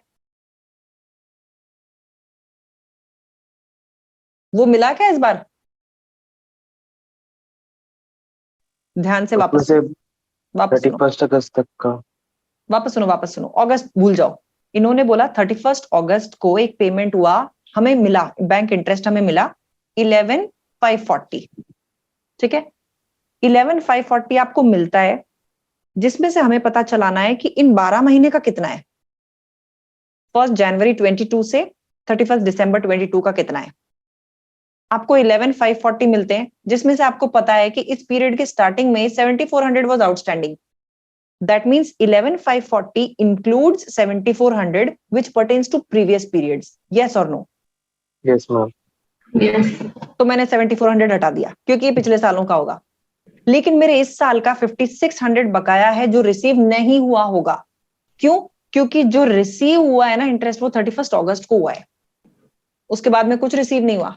और क्लियरली क्वेश्चन बता रहा है कि 31 दिसंबर को there is an outstanding of 5,600, यानी ये मेरे पास आया नहीं है, लेकिन बनता तो इसी पीरियड का है, इसी 12 महीने का। तो I should add back 5,600। This is my amount which is receivable, which is the interest income for this 12 months. समझ आया? ये क्या एडजस्टमेंट हुआ? 7400 पिछले साल को पर्टेन कर रहा था, उसको हटा दिया. 5600 इस बार आउटस्टैंडिंग दिखा रहा है, हमें मिला नहीं है, लेकिन पर्टेन तो इसी पीरियड को करता है ना, इसलिए 5600 ऐड कर दिया, क्योंकि वो 11540 में जुड़ा हुआ नहीं होगा, because this has not been received till date. समझे कि नहीं समझे? Got it. ठीक है, अब मुझे नेक्स्ट वाले का एडजस्टमेंट बताओ. चलो 31 मई 23, ये जो भी अमाउंट है इसमें से 10540 5600 पूरा ले लूं इसको? नहीं, 5600 तो लास्ट ईयर से आ रहा है आउटस्टैंडिंग. ओके, जो आपका 31 मई 23 को 10540 आउटस्टैंडिंग दिख रहा है, ये टोटल आउटस्टैंडिंग है, और इस बीच में कोई इंटरेस्ट मिला ही नहीं है. यानी इस 10540 में 5600 तो पुराना बकाया है. इन 5 महीने का कितना है? ये बचा हुआ. इंपॉर्टेंट मार्क करो इस एडजस्टमेंट को. वैसे ये एडजस्टमेंट एग्जाम में आता नहीं है. This is related to FR. एक तुम चैप्टर करते थे क्लास 11th या 12th में, नॉट फॉर प्रॉफिट ऑर्गेनाइजेशन, उसमें सब्सक्रिप्शन हुआ करता था ऐसा, याद है? Subscription received in advance, subscription in arrears, 2 item add, 2 item less. कराया नहीं इसका मतलब तुम्हारे स्कूल ने? कराया. ठीक है, ये समझे. 10,540 जो 31 मई का बैलेंस दिख रहा है, it will include previous balances also. 31 दिसंबर को 5600 वाज आउटस्टैंडिंग, नेक्स्ट 5 महीने में कुछ नहीं मिला, तो ये आउटस्टैंडिंग का बैलेंस बढ़ गया.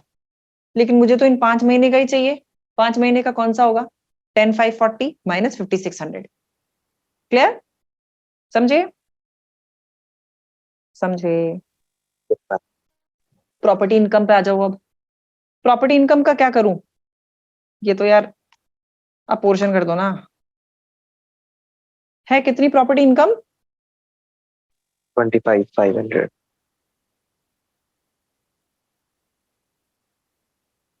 बच गए. मैं देख रही थी कि कोई पेमेंट नहीं हो रहा है बैंक इंटरेस्ट का.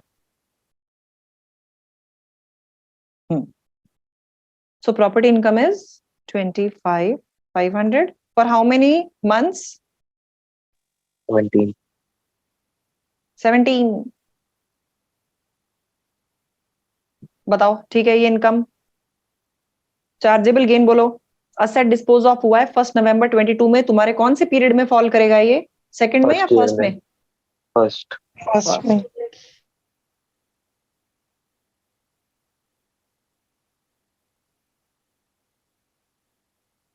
ठीक है, सेकंड में फॉल नहीं करेगा, बिकॉज सेल की डेट आपके फर्स्ट अकाउंटिंग पीरियड में फॉल कर रही है. देन चैरिटेबल डोनेशंस, ये तो लास्ट में करते हैं यार. कब पे हुए हैं? ये भी फर्स्ट अकाउंटिंग पीरियड में हुए हैं. तो मैं जब इसका टोटल कैलकुलेट करूंगी, उसमें से लेस क्यूसीडीज करूंगी, तो किसमें से माइनस करूंगी? फर्स्ट ईयर में. फर्स्ट में से. सेकंड में से माइनस मत करना, और प्रोरेट भी मत करना. हर महीने नहीं पे होते हैं ये. सेकंड हैंड नहीं चाहिए चैरिटेबल. बस खत्म. Yes ma'am. यानी ये यहाँ क्लोज हो जाना चाहिए था.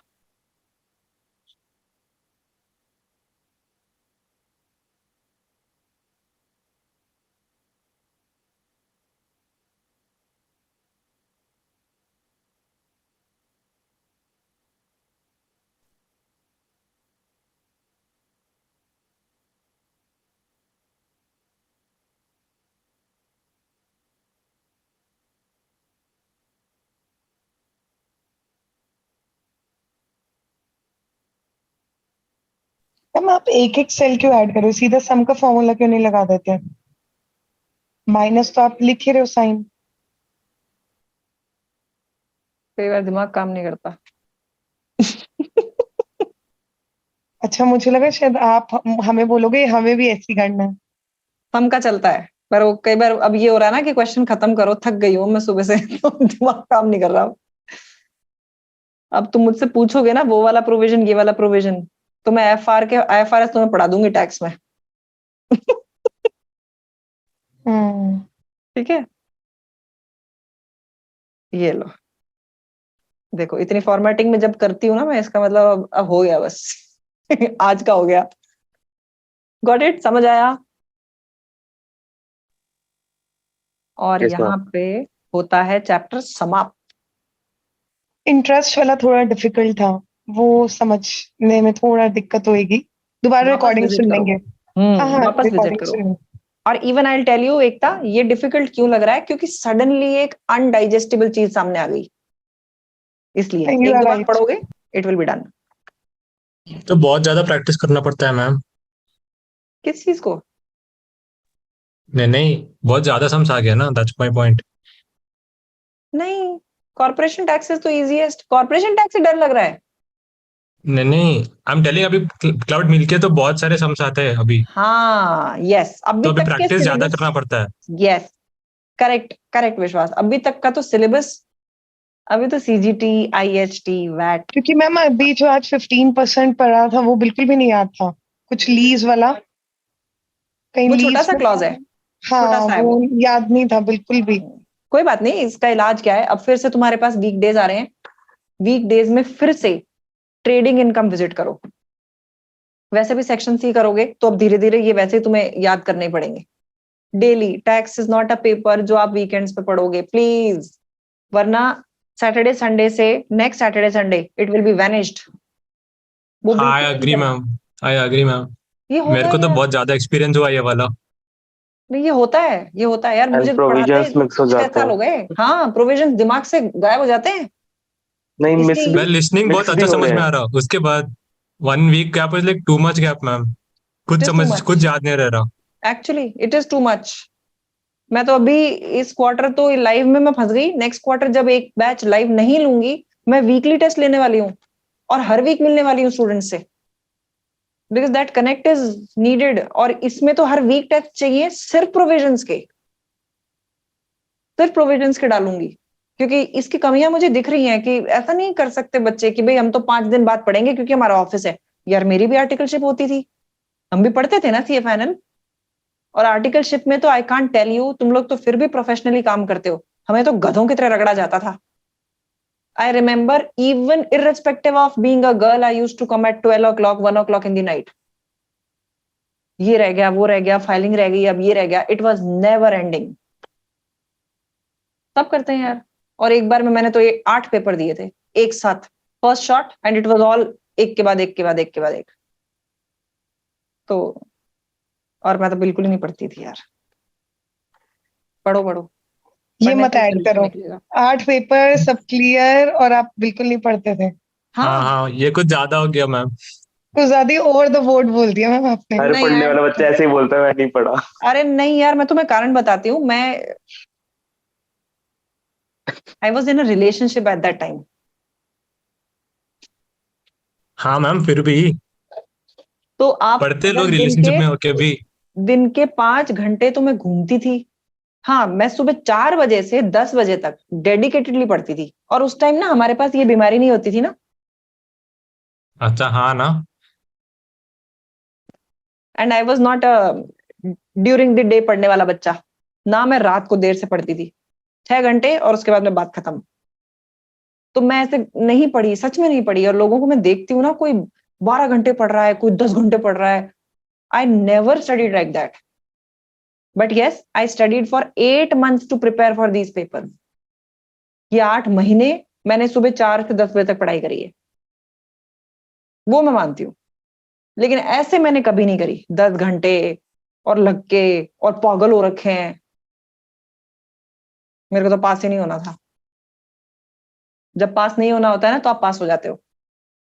आई लिटरली अटेम्प्टेड 70 मार्क्स का पेपर। बस एक मैंने कॉस्टिंग वाला पेपर पूरा अटेम्प्ट किया था, वो मेरा फेवरेट था, वो अटेम्प्ट मैंने पूरा किया था, and I got 83 in that. बाकी सब में तो आई जस्ट वांटेड कि यार पास हो जाऊंगी तो पापा शादी कर देंगे।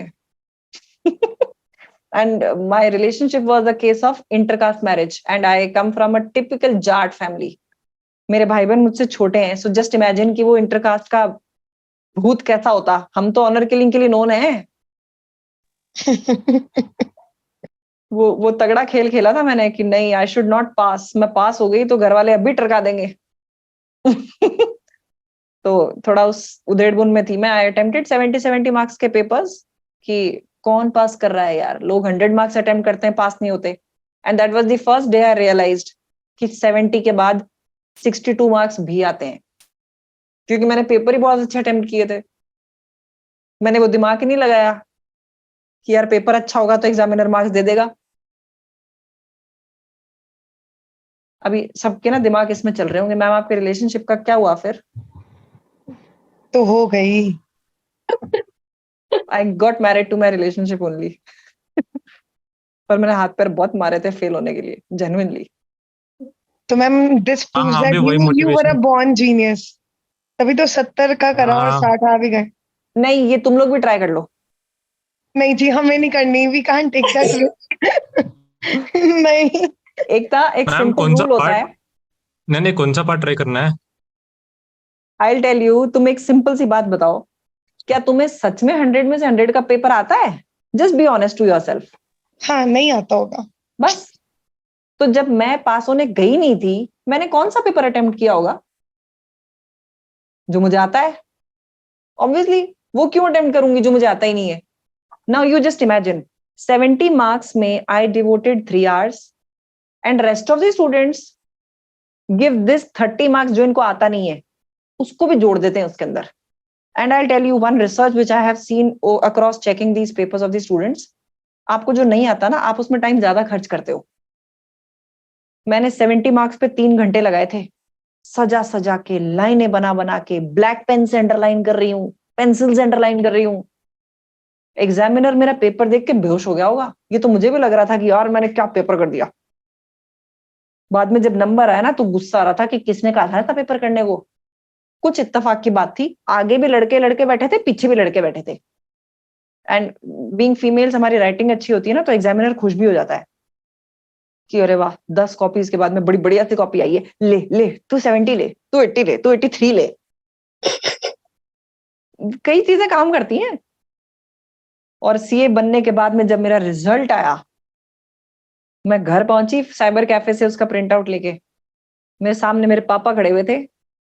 He was also having tears in his eyes, I was also having tears in my eyes. और हम दोनों के कारण अलग अलग थे. मैं किसी अलग कारण से दुखी थी, वो किसी कारण अलग कारण से खुश थे. ठीक है, वो भी टाइम था एक. बहुत ज्यादा लड़ाई करी शायद ना मैम टू गेट मैरिड. यार कमाल की बात यह है, जब आप डिग्री ले लेते हो ना, उसके बाद में चीजें बहुत स्मूथ हो जाती हैं. मेरे लिए तो बहुत ही स्मूथ थी. I told my dad and he said okay. पर मेरे लिए बस मेरे पापा ने प्रॉमिस ये लिया था कि I will not live in Jaipur. So where do you stay now? Where do you put up? I am in Gurgaon. अच्छा, गुड़गांव. तो वो मेरी शादी की कंडीशन थी कि मैं जयपुर नहीं रहूंगी. और विद इन 2 months मेरा सिलेक्शन ईवाई में हो गया था गुड़गांव में. देन ही केम हियर और नौकरी छोड़ दी मैंने. जो प्रॉमिस था वो छोड़ दिया. शादी के बाद. इसे कहते हैं माँ बाप के साथ धोखा करना. तुम लोग मत करना. चलो बट anyway. आपकी लाइफ तो बहुत सॉर्टेड लग रही है मैम. नहीं, विश्वास बहुत स्ट्रगल से भरी हुई है. इतनी सॉर्टेड नहीं है. नहीं I know struggling was there but you got whatever you wanted you got. Yes, that I agree. And even my kundli says this कि मैंने लाइफ में जो जो पाया है ना, that was not there in my destiny. मैं इसको बिलीव करती हूँ कि कर्म कुंडली आपकी जन्म कुंडली को बदल देती है. इसलिए मैं डांटती हूँ बच्चों को कि ये पागलपना मत करो. तुम्हारे हाथ में है पास होना. और ये जो ट्यूटर्स सुनाते हैं ना आके, बेटा किस्मत खराब है, टू हेल विद किस्मत. व्हाट किस्मत? किस्मत एक बार खराब होती है, 2 बार खराब होती है. हमेशा किस्मत को गालियां देना ना, दिस इज गोली देना. बी रियल यार. मतलब I have been through 5 surgeries. उसमें भी अभी भी जब गला खराब हो रहा था तो एकदम से डॉक्टर ने बोला था कि तुम चुप नहीं हुए ना, तुम्हारी वोकल ग्लैंड्स में परमानेंट डैमेज आ जाएगा. मैं तब चुप हुई हूँ, वरना इतना आसान नहीं है मुझे वहां पे भी चुप बैठाना.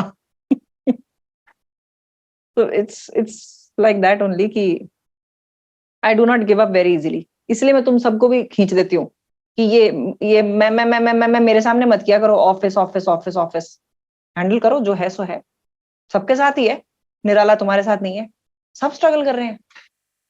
और जितना डर के भागोगे ना, उतना ही लाइफ में दिक्कतें रहेंगी. बिंदास रहो. समझे?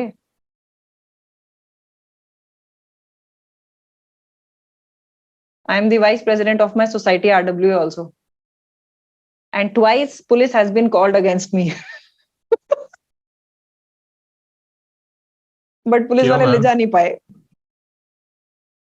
इसलिए डरना नहीं, आराम से. ओके, मैंने ऐसा क्या कर लिया आपने?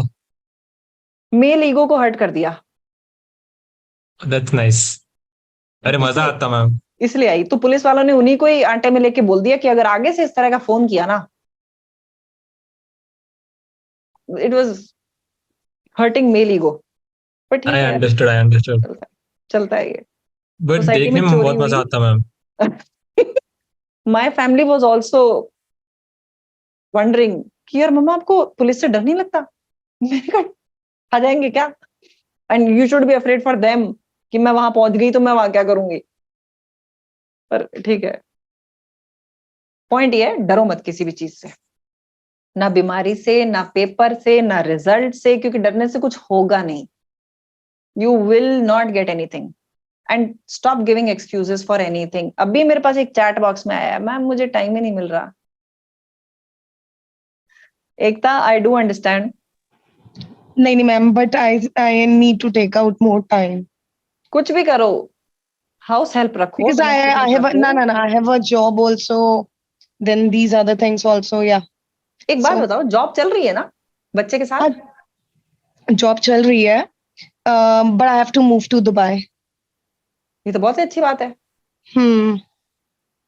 जब जॉब चल सकती है तो पढ़ाई भी चल सकती है ना. दैट्स द हाँ. पॉइंट.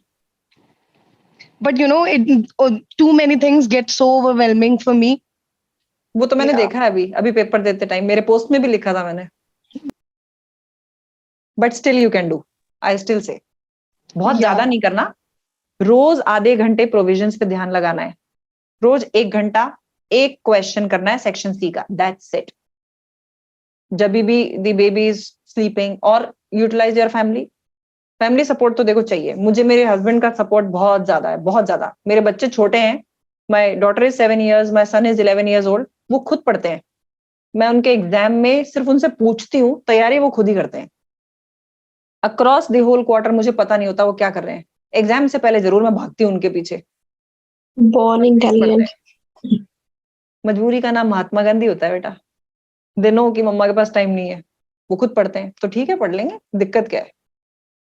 जो माँ बाप जिनके अनपढ़ होते हैं, किसानों के बच्चे, वो भी पढ़ते हैं ना, तो फिर मेरे वाले भी पढ़ लेंगे, इसमें क्या हो गया.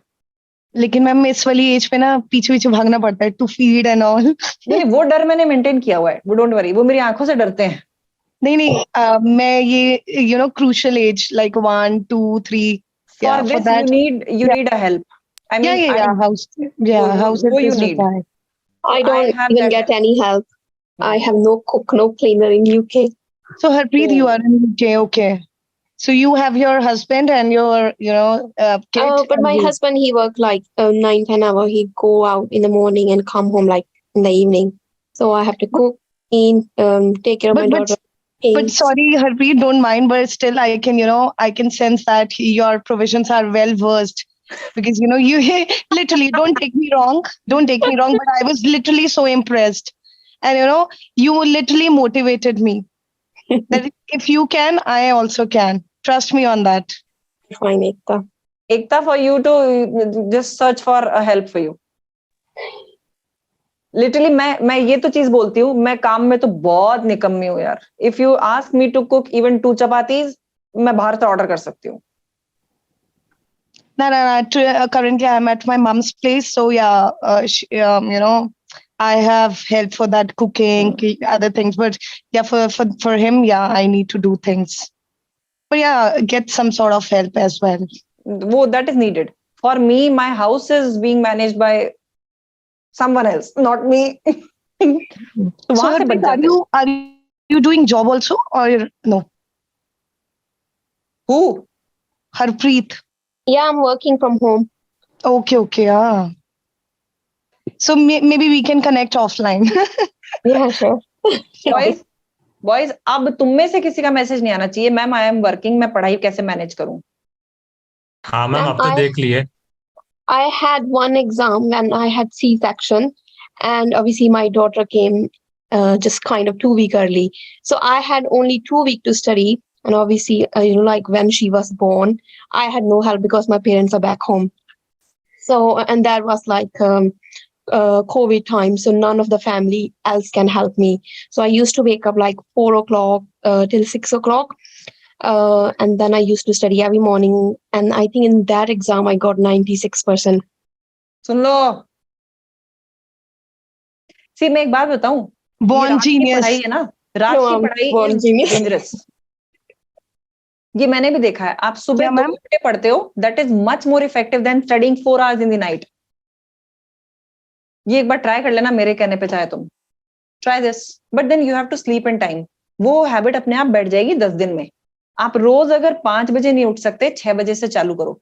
और ये जो सुबह 6 से 8 है ना, शुरू में तुम literally you will keep on yawning, you will keep on lying here and there, because initially आपकी जो सोने की साइकिल है वो रात के 12-1 बजे की रहेगी, लेकिन धीरे धीरे अपने आप वो साइकिल ऐसी हो जाएगी कि आप 11 o'clock you will be in the bed sleeping. फिर 6 बजे उठ के पढ़ो. आई कैन गारंटी कि वो जो 2 घंटे की पढ़ाई होगी, it can not match your 4 hours in the night. It can not हाँ मैच. मैम, ट्राई करेंगे जरूर, ट्राई तो करना है ये ये करो, भी. और इसको ना डट के 7 दिन करना. ये क्या करते हैं बच्चे, 2 दिन करके छोड़ देते हैं. 2 दिन में तुम्हारी साइकिल नहीं चेंज हो सकती. It will take some time to change. 21 days तो it will take ma'am. At least it will take 21 days. हाँ इतने हाँ. दिन तो लगेंगे. ये खराब आदतें छोड़ने में.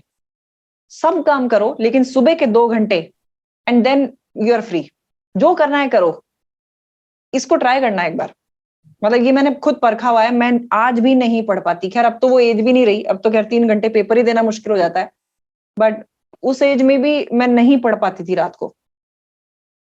ट्राई करना. जबकि उस टाइम तो मैं, जो हमारी आर्टिकलशिप होती थी, उसमें ऐसा नहीं होता था कि दिमाग बहुत खपता है. तुम लोग तो दिमाग खपाते हो being employed, and then you start studying. It's stupidity. I will say कोई मतलब ही नहीं है ऐसे पढ़ने से. मत ही पढ़ो. इससे अच्छा तो सुबह उठ के पढ़ो 1 घंटा. समझे? Done ma'am. Yes ma'am. चलो जी, चलो Sure, जी. ma'am. Catch you all this week. You Thank have you your so problem much. Class, तो प्रॉब्लम क्लास में मिलते हैं. Okay, Yes ma'am. चलिए जी, bye bye, take care. Bye ma'am. Bye ma'am. Thank you. Bye, ma'am. Thank you.